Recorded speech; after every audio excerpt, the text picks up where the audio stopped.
Assalamualaikum warahmatullahi wabarakatuh. Halo semuanya, perkenalkan nama saya Nurmala dengan NIM A111222111.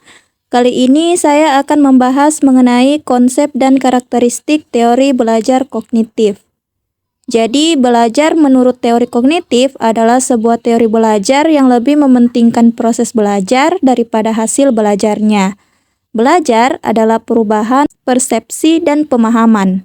Perubahan persepsi dan pemahaman tidak selalu berbentuk perubahan tingkah laku yang bisa diamati. Kira-kira apa saja ya karakteristik teori belajar kognitif? Jadi, ada pun beberapa karakteristik teori belajar kognitif, diantaranya yang pertama, proses mental. Teori ini menekankan pentingnya proses mental dalam belajar. Ini mencangkup pemahaman konsep, pemrosesan informasi, dan perubahan pola pikir. Yang kedua ada pembelajaran berarti. Teori kognitif menekankan pentingnya pembelajaran yang bermakna. Pembelajaran lebih efektif ketika materi terkait dengan pengetahuan sebelumnya dan relevan dengan kehidupan sehari-hari. Yang ketiga ada pemrosesan informasi. Teori ini menyoroti peran pemrosesan informasi dalam pembelajaran.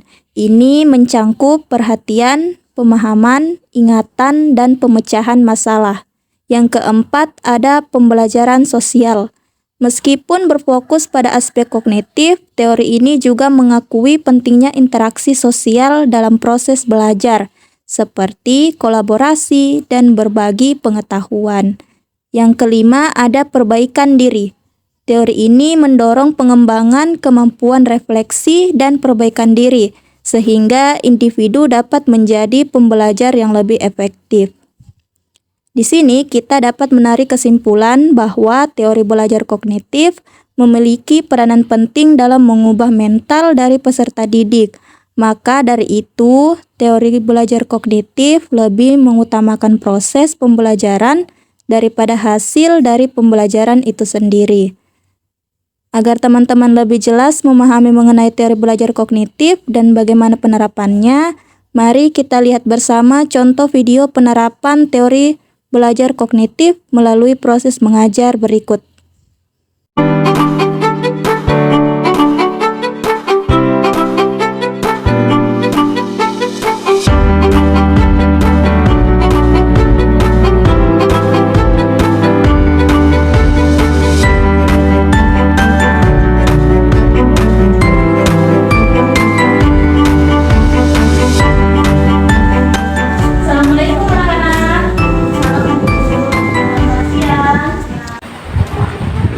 Baik, hari ini kita akan melanjutkan materi yang minggu kemarin kita belum selesaikan mengenai perbedaan fiksi dan non-fiksi.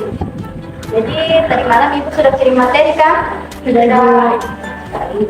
Ibu mau menjelaskan sedikit mengenai materi perbedaan fiksi dan non-fiksi. Jadi fiksi itu adalah teori yang membayangkan apa atau dia yang didasarkan pada informasi tulis. Jadi dalam cara fiksi ini tidak nyata, dan fiksi adalah karya tulis yang didasarkan pada fakta, data, dan realitas. Jadi tujuannya itu untuk memberikan pengetahuan, memberikan informasi, atau mendokumentasikan kejadian atau konteks tertentu. Ini ada yang mau ditanyakan? Saya Jadi saya ingin bertanya, apakah terdapat unsur-unsur yang sering muncul dalam karya fiksi yang tidak ditemukan dalam karya sebaliknya? Ya, mungkin sebenarnya banyak unsur-unsur yang sering muncul di dalam karya fiksi dan tidak ditemukan dalam karya non-fiksi. Yang pertama itu ada tema. Jadi tema dalam karya fiksi seringkali memiliki tema yang lebih abstrak atau terkait dengan pengalaman manusia. Sementara karya non-fiksi cenderung lebih fokus atau dengan faktual. Dan selanjutnya itu ada pengetahuan atau pengetahuan. Dalam karya fiksi seringkali memiliki karakter-karakter yang kompleks dan berkembang, seiring dengan apa kita fiksi tidak memiliki karakter tertentu. Kemudian ada bahasa yang digunakan. Jadi karya fiksi ini sering menggunakan bahasa yang lebih kreatif seperti metafora dan ideologi kita. Sementara pada fiksi itu dia cenderung menggunakan bahasa yang lebih objektif dan lebih jelas. Kemudian ada penyajian alur cerita. Kalau dalam cerita fiksi, sering menggunakan alur cerita yang kompleks dengan konflik, klimaks, dan penyelesaian.